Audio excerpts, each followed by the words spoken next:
Al van 4 uur maand af gaat er hut werken om het bakken van zo'n 2000 olieballen in Boetenpost.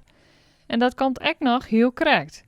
Wij mengen alles hier binnenkwanderen. We hebben je mool en we hebben water en we hebben gist. Waardoor je eerst in komt over het water en met de gist. Dat klop je tromkwanderen. En dan, als het al je gist oplost is, doen we de mool erbij. En dan zit het in de mengmachine. En dan mengen we dat eerst 3 minuten. En, langzaam en dan 4 minuten wat sneller. En dan doen we het in een amer en maken het naar riezen. En 24 minuten. En dan kan het naar de bakker staan. Al zo'n 15 jaar organiseert de Fonteinkerke een oliebalactie.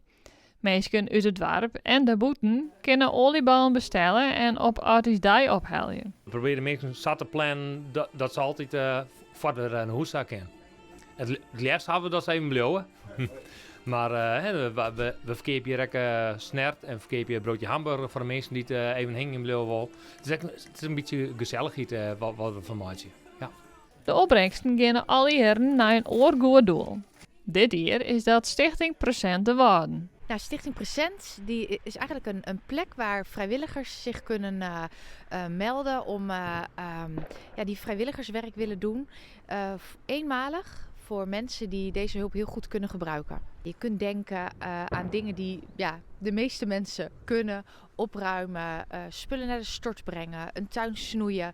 Maar ook schilderwerk of een behangklus. Eigenlijk dat soort huistuin- en keukendingen waar elk mens wel eens mee te maken heeft.